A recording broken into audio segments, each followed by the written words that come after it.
네. 제 4부 조사에 대해서 하도록 하겠습니다.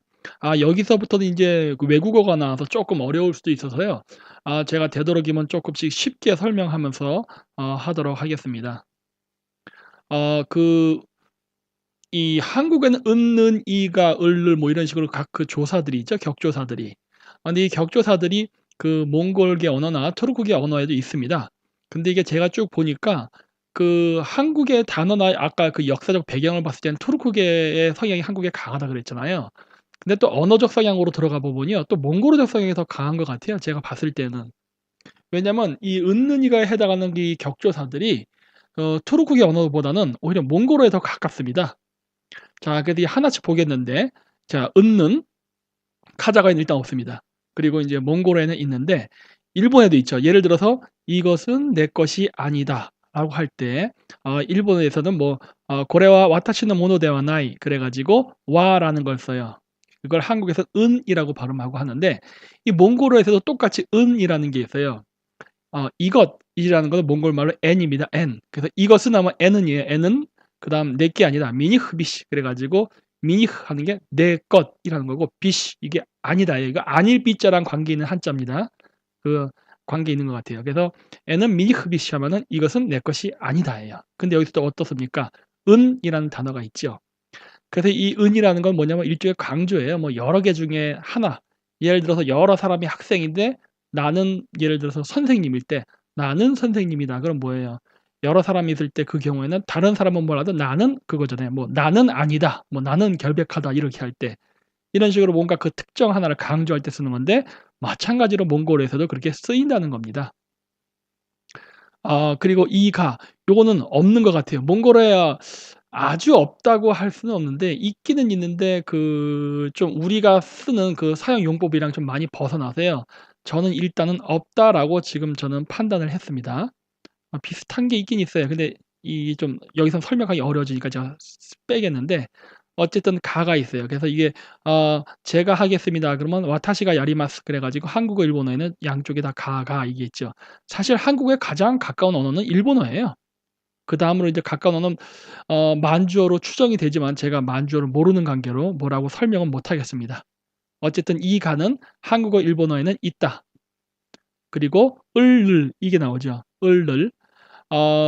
이 을을은요. 여기 보면은 어떠냐 그 익이라는 단어가 있어요. 익. 몽골 말에. 그리고 그러니까 예를 들어서 "나는 밥을 먹었습니다." 밥을 해서 을 하고 들어가죠. 이게 일본어에서는 오로 씁니다. 고항오 다베마스. 그래서 오, 오을 이런 식으로 나타나거든요.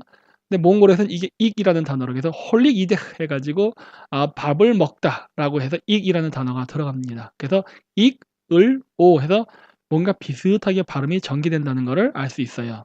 여기서도 카자흐어는 다릅니다. 그래 갖고 여기다 제가 포함시키지 않았어요. 그리고 "어디 어디로 간다."라는 말 많이 쓰죠. 근데 여기 그 "집으로 갑니다." 그거를 일본어로는 이에니 가에리마 이에니 이키마스 그래 가지고 니를 쓰는데요. 이거는 왜 내가 리을하고 같이 그 니은자 발음을 연결시켜 놨냐면 그 예전에 제가 1 편에서 얘기했죠. 그 발음표를 참조하라고. 니은, 디귿, 리을은 같은 발음 계열로 갑니다. 그렇기 때문에 니랑 한국어의 로는 같은 언어에서 변한 거예요. 자, 근데 몽골어 같은 경우는요. 그냥 로예요. 집으로 간다 그러면 게르로 야와흐 그래 가지고 게르 집, 로 어디 어디 방향으로 고 야와흐 하면 가다입니다. 그래서 게르로 야와흐 하면 집으로 갑니다예요.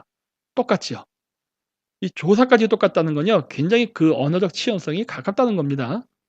자, 또 인제 어떤 수단이라는 게 있죠. 뭐 숟가락으로 밥을 먹습니다. 젓가락으로 뭐 반찬을 집습니다. 이게 로 이렇게 우리 수단으로 쓰잖아요.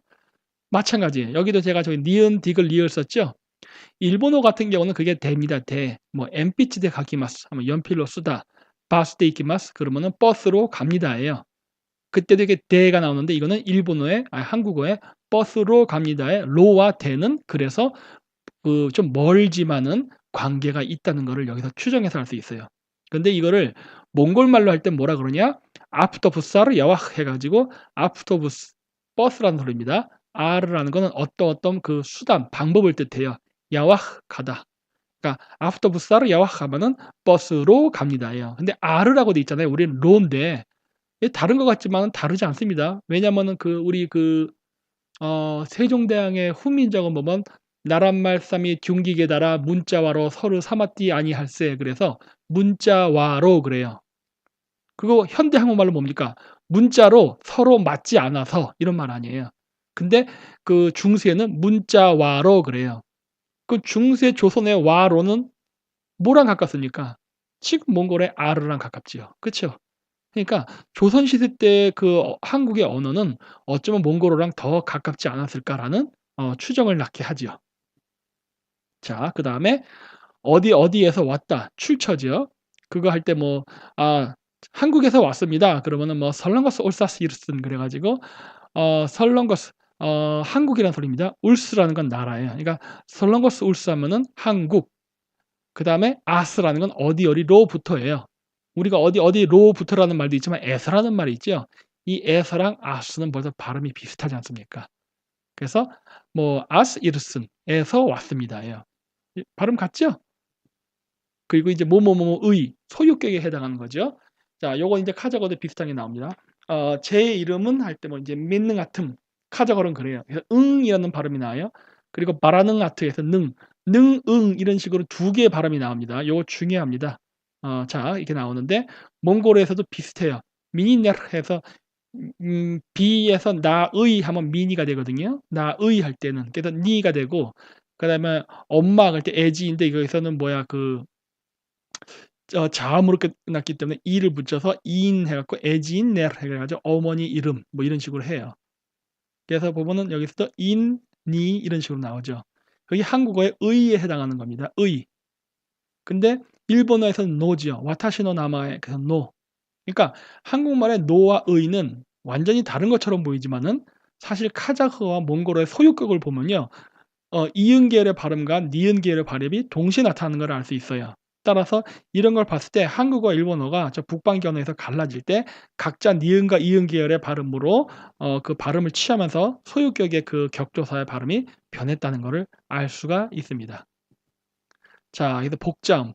그래서 아까 얘기했듯이 왜 그러면 아까 앞으로 돌아가 볼까요? 소유격에 니은 계열의 발음과 이응 계열의 발음이 있는데 왜 그러면 이런 것들이 이런 식으로 두 개가 이렇게 있다가 한국에서 각각 나눠지는 현상이 나타나냐? 내가 봤을 때 이게 원래 발음은요, 복자음이었을 거예요, 분명히. 그렇기 때문에 이런 현상이 나타난다고 저는 추정을 하는데 왜 그러느냐? 여기 아까 훈민정음 나오죠? 여기 보면 지금 사각형친 부분을 보십시오. 이상한 단어들이 이렇게 조합이 돼 있어요. 야, 저걸 어떻게 발음해야 되지? 이런 것들이 있어요. 바로 이런 발음들입니다. 이거 HWP나 그다음에 워드 프로그램 안에 들어가면 이러한 자음이 이렇게 배열된 것들을 볼 수가 있어요. 이거 오늘날 우리 이거 발음 못 하잖아요. 그러니까 저런 글자가 존재한다는 건 알아요. 왜냐 문헌에 나타나니까. 어떻게 발음할 거예요? 솔직히 전 아이디어가 없어요. 그런데 이게 몽골에서는 쓰이고 있습니다. 그러니까 현재의 한국어가 지금의 발음을 가지게 된 거는 우리가 근대화 과정을 일제 시대 때 겪었잖아요. 근대화 과정을 겪으면서 모든 국민들이 문자를 쓰게 되고 그러니까 국민 교육을 받고 이러면서 어떤 표준 언어를 배우는 과정에 있을 때 우리가 일제 식민지를 받으면서 일본식 발음 체계로 발음이 단순화되면서 중세 조선 시대 때까지 있었던 그런 복잡한 발음 체계가 단순화되면서 사라진 게 아닌가라고 저는 지금 추정하고 있어요. 왜냐면 제가 지금 몽골에서 지금 몽골어를 공부하려고 하는데 제일 어려운 게 뭐냐면요. 발음이에요. 카자흐어는 괜찮습니다. 카자흐어는요 공부하는데 아무런 문제가 없어요. 왜? 발음이 한국어랑 똑같아요. 그러니까 뭐랄까 한국인에게 있어서 카자흐어, 일본어는요 발음이 비슷하기 때문에 이렇게 발음을 따로 공부할 필요는 거의 없습니다. 한두 개 정도만 추가로 하면 되지 나머지 똑같아요. 그러니까 우리가 그거 있잖아요. 일본 방송 봐도 못 알아들어도 발음은 알아듣는 경우 많죠. 그런 식으로 카자흐어 방송 보면요. 못 알아들어도 발음은 다 알아들어요. 그러니까 굉장히 이해하기 쉬운데 이 몽골어 같은 경우는요. 안 들립니다. 지금도 안 들려요. 와, 미치겠는 거예요. 왜냐? 얘네들 복자음을 쓰고 있어요. 그러다 보니까 어쩔 땐 기역 발음처럼 들리고 어쩔 때는 희역 발음처럼 들리고 막 두세 개의 발음이 동시에 들리니까 이걸 어떻게 들어야 될지 또 어떻게 표기해야 될지도 굉장히 난해한 거예요. 그래서 이제 이런 걸 보면 느낀 게 '야 이거 몽골어를 갖다가 지금처럼 러시아 키릴 문자로 쓰지 말고 차라리 중세 훈민정음을 쓰면은 한국 사람들도 배우기 정말 쉽지 않을까.'라는 생각을 한번 해 봤습니다. 그래서 자, 이 복자음이 한국에도 약간 남아 있습니다. 그 근거들을 몇 가지를 제시할게요. 예를 들어서 한국말의 읽다, 책을 읽다죠. 이게 카자흐에서는 오쿠입니다. 오쿠. 그러니까 읽다와 오쿠는 닮아 있어요. 근데 몽골에서는 온시흐 해 가지고 비스무리한데 쪼끔 다릅니다. 왜냐면 오쿠에는 기역인데 온시흐 할 때 시읒이 나와요. 일본말에서는 요모. 그래서 다 보면은 하나의 언어에서 온 것 같은 느낌은 드는데 뭔가 쪼금 달라요. 근데 이거는 제가 그래서 어느 정도 그 이유를 설명할 수 있어요. 예를 들어서 리을 기역 발음이 있죠? 이거 뭐라 읽어야 됩니까? 우리가 읽다 할 때는 앞에 리을만 취합니다. 그래서 읽다 그래요. 근데 동물의 닭은요 뭐라 그러죠? 달 이러지 않죠? 닭 그럽니다. 앞에 리을 발음 안 하고 기역 발음을 해요. 그럼 여기 규칙이 있어요? 없죠. 뭐 어떻게 뭐 우리나라 한국 그 한글이 뭐 음을 재현했다고 하는데 뭐 이따위가 다 있으니까 다르잖아요 완전히. 음이 재현이 안 되고 있죠. 그 왜 그렇습니까? 우리가 리을 기역 발음을 잃어버렸어요. 솔직히 저도 뭔지 모릅니다. 리을 기억 발음이 어떻게 하는 거였는지. 하지만 오늘날 현대 한국어는요. 발음이 단순화되다 보니까 어떤 경우에는 앞에 발음을 어떤 경우에는 뒤에 발음을 이러면서 표기는 같은데 발음이 달라지는 경우가 생긴 거예요. 바로 이런 글자들이죠. 야 이거 어떻게 발음해야 되죠? 이거 진짜 난해한데. 읽다 뭐 이런 거 할 때 아마 발음이 저런 받침이 아마 있었을 것 같아요. 이거 실질적으로 이거 훈민정음이 있는 단어입니다. 막 저런 식으로 표기를 했던 것 같습니다. 어떻게 발음했는지는 알 수는 없지만. 그래서 저런 복잡한 발음이 존재하다가 시대가 흐르면서 현재 우리가 쓰는 언어들의 그 발음이 단순화되면서 이렇게 각자 자기네들이 선호하는 발음을 취하면서 뭐 읽다, 오크, 온시흐, 요무 이런 식으로 변화된 것이 아닌가 저는 추정하고 있습니다. 요 글자 이게 수열이란 단어인데요. LX 그러니까 한글로 치면은 리을하고 히읗이 지금 발음이 같이 들어가 있는 거예요. 그럼 저 어떻게 읽어야 돼요? 저는 지금도 이거 못 읽어요. 뭐라고 얘기를 해 주는데 들으면 얼추 알아듣겠어. '아 얘가 지금 뭘 말하려는 거다.' 하고. 근데 날 보고 발음해 봐 그러면 못 합니다. 근데 이 발음들이 어디서 왔냐 물론 지금 몽골에 있어 쓰이고 있는 발음이지만 원래 이런 발음들의 기원은요 티베트입니다. 티베트에서 온 발음이에요. 되게 많아요 이런 것들이. 그래서 이게 몽골어까지만큼은 티베트의 발음이 살아있구나라는 걸 알 수 있어요.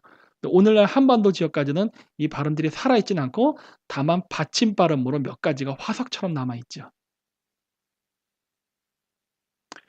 그래서 인제 지배 계급의 혈통에 대해서 한번 알아보도록 하겠습니다. 그래서 아까 제가 얘기했죠. 이 지배 계급 혈통을 제가 얘기한 이유가 뭐냐면요. 우리나라도 중국과 같이 지배 계급이 달랐던 것 같아요. 아무래도 뭐 여러 민족들이 들어와서 오세안 민족이 뭐 지배 계급이 되고 하다 보니까 그랬던 것 같은데 뭔가 우리가 생각하는 단일 민족의 개념 현재 우리가 한국이 나면 떠오르는 얼굴들 있죠. 그거가 아닌 것 같다는 생각을 많이 합니다. 자 먼저 보지요. 그 삼국사기에 나오는 인물들의 이름. 우리 고주몽 아시죠? 주몽. 요즘 김주몽, 박주몽, 허주몽 이런 사람 있습니까? 없지요. 왜 우리는 주몽이라는 이름을 안 쓸까요? 주몽이라는 사람이 우리나라 고구려의 건국의 그 시조로 나오는데 왜 우리는 조몽 주몽이라는 이름을 안 쓰죠? 일반적이지 않죠? 근데 그 몽골 가면 무진장 많습니다. 몽골에 철번이라는 이름이 있어요. 철몬 그러면 이게 바로 그 아마 주몽의 음차 문자일 가능성이 매우 높아요. 왜냐? 그 동명성왕이라고도 불렸다 하잖아요. 뭐 어떤 사람들은 동명성왕이라는 게 저기 뭐야 그 부여의 동명성 이름을 본따 왔다 하는데 원래 동명성왕 자체도 원래 투맨한 해 가지고 투맨한이라는 이름을 동명성왕이라고 쓴 것뿐입니다. 어쨌든 동명성왕에서는 뭡니까? 동쪽의 밝은 별의 왕. 그럼 뭐예요? 금성이지. 철몬이 뭔지 아십니까? 금성이란 말입니다. 금성이라는 별의 이름인데 사람의 이름으로 써요. 철몬이라고. 그리고 주몽은 추모라고 불렀다고 하는데 철몬이라는 이름의 애칭이 처모예요. 똑같네 그러면. 그러면은 주몽이라는 이름은 몽골어 철몬이랑 관계가 있다는 것을 바로 알 수가 있죠. 유리왕. 유리왕은요. 누리 또는 누르라고 읽지요 그쪽에서. 그래서 누르라는 이름을 갖고 이름을 만드는 사람들은 북방 민족 중에 많았죠. 누르하치, 누르술탄, 누를란 뭐 이런 식으로 누르라는 이름 되게 많이 써요. 그러니까 이것도 이거 북방계 이름이네. 여러분 김누르라는 사람 봤어요? 물론 누리라는 이름을 쓰는 경우를 내가 봤어요. 요즘 한글 이름 할 때 뭐 박누리 이런 식으로 온누리. 그런데 일반적이지 않죠. 근데 이러한 이름들이 지금도 중앙아시아에서는 굉장히 일반적으로 쓰인다는 거예요. 그다음 고구려 3대 왕, 대무신 왕. 이거 그냥 태무진이죠, 태무진. 볼 것도 없죠. 그리고 근초고왕. 여러분 근초고왕 이름 이상하지 않습니까? 이 근초고왕 이름이 뭐였을까요? 그러니까 우리나라 그 국어학자가 찾았는데 근이라는 말은 한국말의 크다의 말과 관련이 있다 그러더라고요. 큰. 아하. 오케이. 저도 뭐 그럴 수 있다고 봐요. 그렇다면 초고는 뭐예요? 근데 초고에 대해서는 밝히지를 못하더라고요. 그거는 짜잔 여기 있습니다. 저기 그 좀 뚱뚱한 남자 가수죠. 여기 두친 두라는 거는 노래를 뜻하는 거예요. 두친 친 노래를 부르는 자 즉 가수인데 초고라고 써 있죠. 사람 이름이에요. 근초고. 원래 초고라는 말은 우리가 뭐라 그러지? 아 이게 다말한 말밖에 생각이 안 나냐. 아 전구. 전구 밝기 얘기할 때 우리가 촉이라 그러죠. 몇 촉 몇 촉. 그쵸? 이 초고라는 말이 바로 그 촉이에요. 왜냐? 이 초고라는 말이 몽골말로 빛이란 말이거든요. 광명. 그러니까 근초고왕이란 말은 무슨 말입니까? 거대한 빛이에요. 태양왕이라는 상징이 있죠. 그쵸?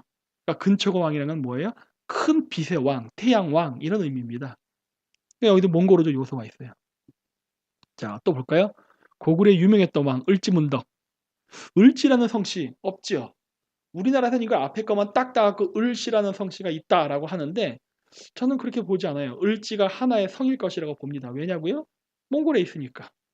을지시가 그대로 몽골에 존재합니다. 지금도 제 친구 중에도 을지시만 해. 을지바트, 을지바야르 뭐 이런 식으로 되게 많아요. 그렇다면은 을지문덕의 이 성씨도 몽골인들이랑 관계가 있는 거예요. 문덕 모돈입니다. 이거는 나무목. 우리가 묵돌선우라는 사람이 있어요. 흉노의 왕. 이 묵돌이 바로 몽골 발음일 때 모돈이라고 얘기해요. 모돈. 이 모돈이 나무 목자랑 관계가 있는 단어입니다. 의미도 나무예요. 그래서 백제 왕씨들 중에 목씨들이 있었다고 하잖아요. 원래 그 목씨를 갖다 목으로 발음 안 하고 원래 모던이라 발음했을 거예요. 묵돌이죠, 묵돌. 이게 흉노족의 그 귀족들이랑 상관이 있는 이름들이죠. 그리고 바보 온달, 온다르라고 있죠. 온다르. 이 부리아트족의 성씨입니다. 부리아트도 몽골의 그 친척계의 민족이에요. 여기 밑에 그림 있죠. 엥흐 온다르. 뭐예요?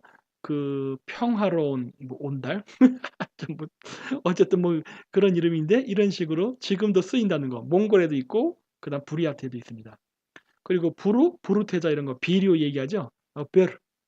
베르라는 거는 뭐 카자흐어로 하면 늑대라는 이름도 있고 실질적으로 이 이름을 그 사람의 이름에 쓰는 경우도 있어요. 몽골에도 보면 베르테라고 해가지고 그 베르라는 이름을 가지고 실질적으로 이름을 쓰거든요. 베르 있지 않습니까? 그리고 금화왕 큰모 같고 그 다음에 고구려의 그 최초의 수도 이름 홀승골 이거 헛수고라고 이름 똑같잖아요. 이런 식으로 고구려랑 백제의 그 왕들의 이름이나 지명들을 보면요. 몽골어랑 매우 유사합니다. 그래서 제가 얘기했던 거예요. 고구려의 백제, 여제 연합은 끼리끼리 뭉친 거라고. 근데 또 아이러니하게도 이제부터 아직 신라가 아직 안 나오는구나. 고구려 먼저 끝낼게요. 이 고구려 관직명에도 보면은 이 뭐 대대로, 태대형 이런 식으로 태대, 대대 이런 글자들이 많이 나와요. 이거 뭐냐? 이것도 몽골어입니다. 대드란 말은 몽골 말로 해서 최고의 그 사부이라고 써 있는데 그 굉장히 최상의 높은 것들을 말하는 거예요. 가장 높은 거. 그래서 여기 보시면 산후 에딘자스긴 데드소르골 그래가지고 써 있는데 이게 뭐냐면 산후 산이 뭐냐 계산산자입니다. 계산산자. 그러니까 산후 그건 산자라는 소리예요. 계산하는 것, 계산하는 자. 이거 후는 아들 자자랑 관계가 있거든요. 그래서 이게 뭐냐 그 북이라고 하나요? 회계 그런 거. 에딘자스긴이라는 건 경제예요. 그러니까 회계, 경제, 뭐 단과대학, 대소로 그래서 단과대학이에요. 그래서 그때도 이게 쓰입니다. 그게 태대양 할 때 태대, 대대 이런 것들이 바로 지금 몽골에서 쓰이는 대드라는 거죠. 여기서도 보면 또 몽골어 나오죠. 그러니까 고구려 백제언어에서는요, 몽골어가 정말 많이 나옵니다. 자, 이제 그럼 신라로 넘어가 볼게요. 그 신라 가야는 어땠느냐?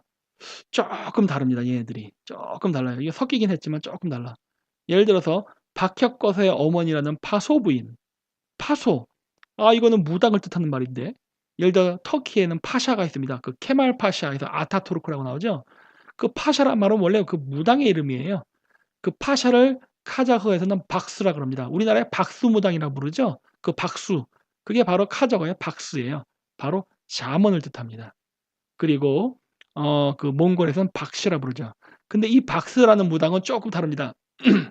예를 들어서 우리가 얘기하는 그 무당 있죠. 요즘 뭐 점치고 하는 것들, 그리고 뭐 신을 받아서 하고 하는 거, 그거는 보라고 할 수 있어요. 보. 나중에 박혁화 할 때 나올 테지만 그게 우리가 얘기하는 그 종교적 개념의 무당이고, 이 박스, 파샤 이런 식의 개념이 들어가면요, 이 무당은요 뭔가 지식하고 관련된 사람들입니다. 사실 오늘날로 얘기하면 교수예요. 실질적으로 몽골에서 박스, 여기 박씨라 써놨죠. 이 박씨는 교수란 뜻입니다. 몽골에서는 박씨가 교수예요. 왜? 학자가 원래 샤먼이거든요. 맨날 하늘의 별을 보고 하다 보니까 천문학, 관측학, 수학, 물리학 이런 것들을 발달시켰거든요. 근데 이 지식인층이에요. 그러다 보니까 지금도 몽골에서는 박씨 그러면은 교수라는 의미로서 단어가 쓰이죠. 이게 오늘날에 우리가 쓰는 박사입니다. 박사. 무슨 무슨 박사 할 때. 한자가 여기서 온 거예요. 그리고 그 아들이죠. 박혁거세. 이 박혁거세를 갖다 우리나라의 그 박사 양주동 박사가 해석한 거는 뭐 발누리 뭐 이런 식으로 하는데 너무 어렵게 갈 필요 없어요. 이거 그냥 표본 문자 그대로 보면 된다. 박은 푸라고 하는데 이거는 뭐냐면 몽골의 무당을 뜻하는 보예요. 보. 박이란 말은 그냥 보입니다. 근데 실질적으로 한자를 봐도 나무 목자의 전복자에서 뭔가 점치는 거랑 관련돼서 샤먼의 냄새가 나죠.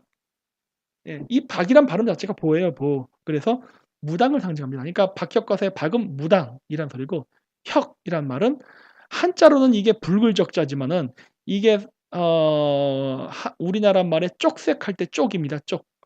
그래서 카자흐에서는 콕, 몽골 말에서는 호흐라고 하는데 이게 고대에서는 호흐가 아니라 혹이었죠. 혹. 그래서 이 혁이란 말은 파란색인데 또 붉은색. 아, 이거는 또 이게 점성술을 알아야 되는데 일단은 이렇다는 것만 일단 알아두십시오. 발음이 여기서 온 거라는 거. 그다음에 거세 거세한이라는 거는 그 게세르한이라는 단어에서 온 거예요. 근데 이게 알 발음이 없죠. 왜 그러느냐? 이거는 알 발음은 옛날 때 동아시아에서는 발음을 못했기 때문입니다. 우리 현지 한국에도 알 발음 없죠. 엘 발음만 존재하죠. 그래서 항상 영어할 때 알과 엘 발음을 혼동하지 않습니까? 몽골도 그래요. 몽골도 R하고 L 발음이 구별이 안 되고 그냥 막 합니다. 한국처럼. 그래서 그런 혼동이 일어나는데 옛날 때는 그래서 이런 R 발음이 있을 때는요. 표기를 생략하거나 무구화시키는 현상이 있었던 것 같습니다. 예를 들어서 불교에서 얘기하는 성산, 카일라스 산이 있잖아요.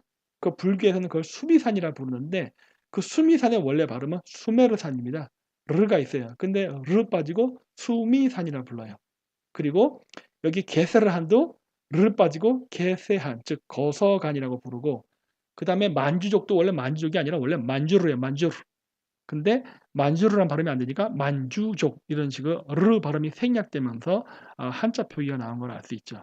따라서 박혁것의 한이라는 말을 오늘날 그 뭐랄까 현대 몽골어로 표현하면은 어, 보혹게세르 한입니다. 그래서 무당, 푸른 거서간이라는 소리예요. 근데 아까 붉은색하고 청색이 겹친다고 했죠? 그게 이거 육방성이랑 관계가 있어요. 이 종교 지도자거든요. 부국성의 기운을 받아서 뭐 한다는. 근데 이거는 지금 설명하려면 굉장히 복잡하니까 나중에 제가 그 샤머니즘 강의를 할 때 하도록 하겠습니다. 자, 그리고 또 아달라 왕이 있었죠. 이거 근데 그 훈족의 아틸라라는 이름도 있었죠. 같은 이름이에요. 어떤 제야사학자들은 이 이름을 연계시켜서 신라의 그 아달라 왕은 훈족의 아틸라라는 건데 그건 너무 나간 겁니다. 이 아달라는 건요 일반 명사예요. 그냥 여러 군데서 쓰입니다. 자, 예를 들어서 제 카작 친구 중에도 아딜라라는 애가 있어요. 저 아딜라 그러면 이게 훈족의 아틸라예요? 아니잖아요. 그냥 쓰이는 거예요. 뭐 철수, 영이 이런 식으로. 그러니까 같은 이름이 나왔다고 시대순을 바꾸면 안 됩니다. 그건 아니고 이게 동조가 이 동음 이인이에요. 이름만 갖고 사람이 다른 겁니다. 그리고 켈트에서는 그걸 아더라 불렀죠. 우리 아더 왕 전설 있죠? 그 아더. 이 아더가 아딜라, 아틸라 다 연결되는 거예요. 왜? 이게 기마민족의 그 이름이거든요. 그래서 이게 원래 이름은 의미는 뭐냐? 곰인간이에요. 옥녀. 이거 굉장히 의미 있죠. 그리고 그 박혁것의 부인의 이름이 알령 부인인데 알령. 이것도 한국에 없어요. 알령이라는 이름 쓰는 사람이 없어. 김알령, 박알령. 이름 발음 이상해지네. 그렇죠. 없죠. 이건 몽골 이름이에요. 아리언이라 그러죠. 아리언이라는 거는 아름다운데 그 뭐라고 해야 될까? 뭔가 좀 고급스럽고 정결하게 아름다운 뭐 고풍스러운 뭐 이런 의미예요. 이 아리언이 나중에 그 독일에서는 아리안이라는 이름으로 발음되기 시작합니다. 히틀러가 이거 갖고 엄청 뭐 위대한 아리안 민족 막 얘기했죠.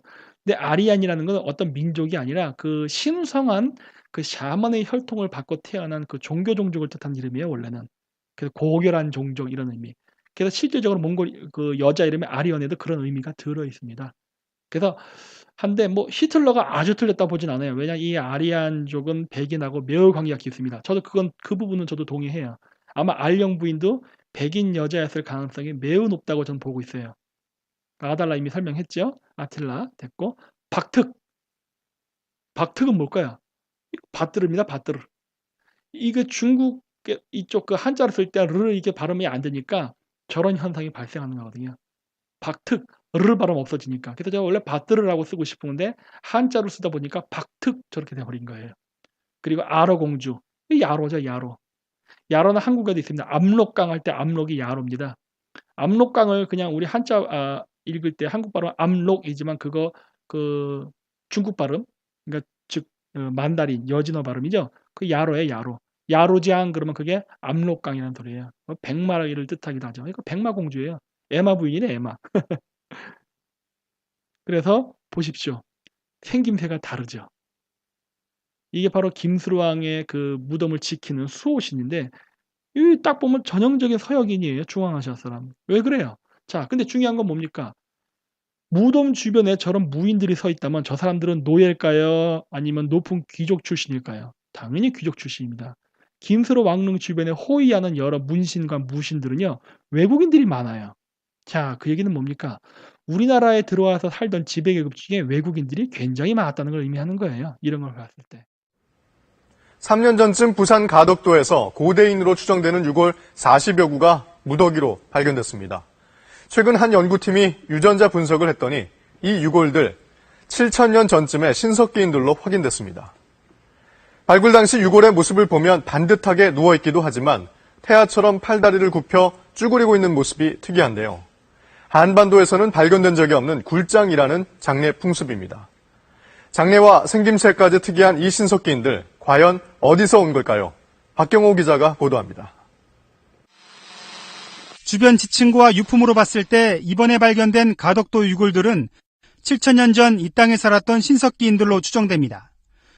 중앙대 연구팀은 1차로 유골 10여 구의 유전자를 분석한 뒤 전혀 예상 못한 결과를 얻습니다.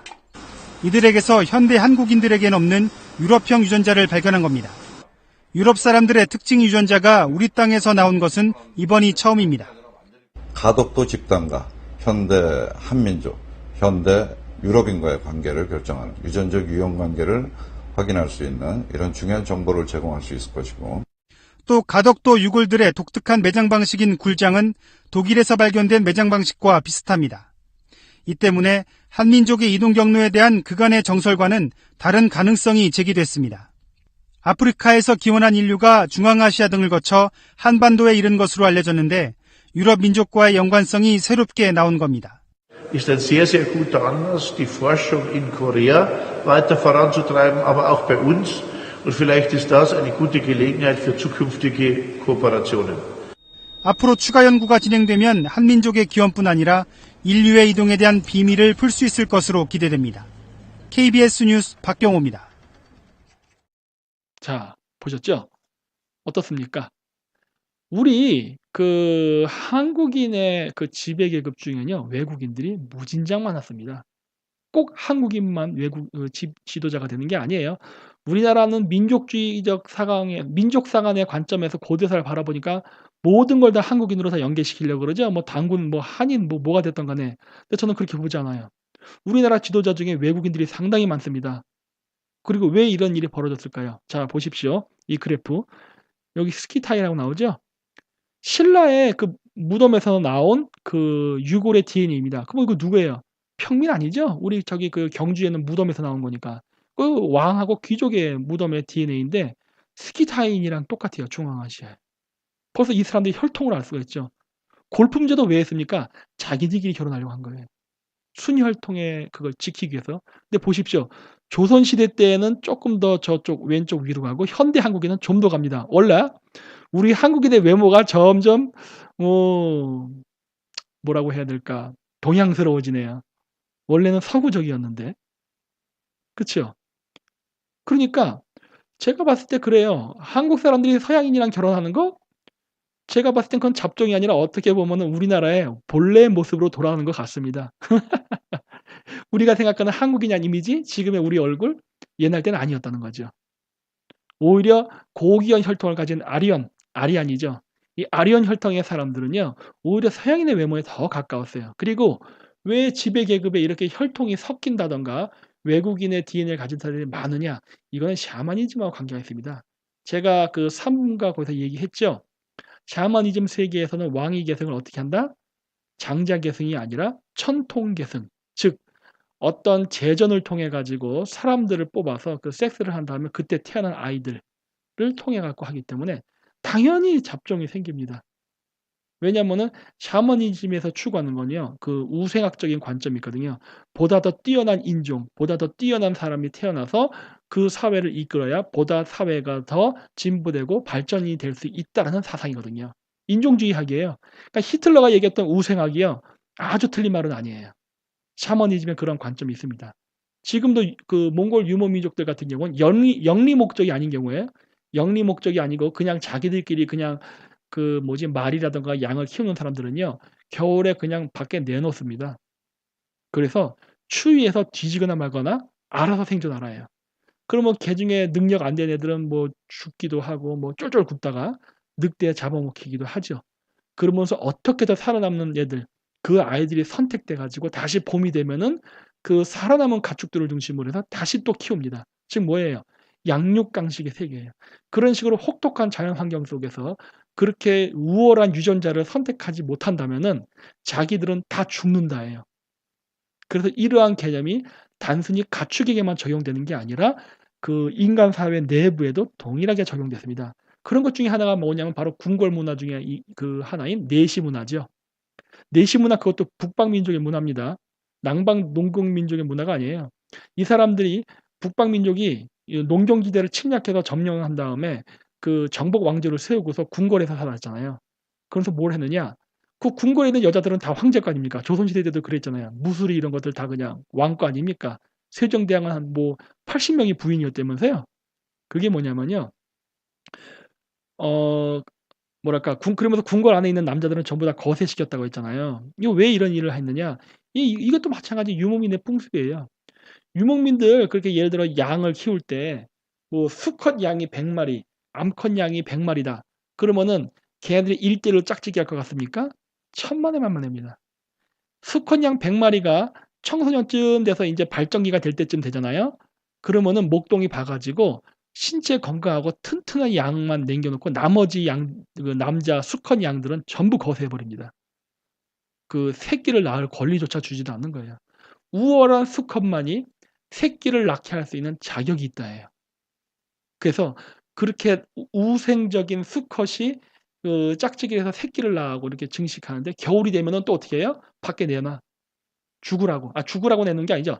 버티라고 내는 거죠. 그러면은 막 그 눈을 파헤치고 그 속에 있는 뭐 풀을 찾아서 뜯어먹고 이런 식으로 엄청나게 혹독한 추위를 막 죽으면서 버티죠. 그 생존한 애들 중에도. 그러면 또 남으면 그 남은 양들을 가지고 다시 또 유목을 시작하는 거예요. 철저한 우생학입니다.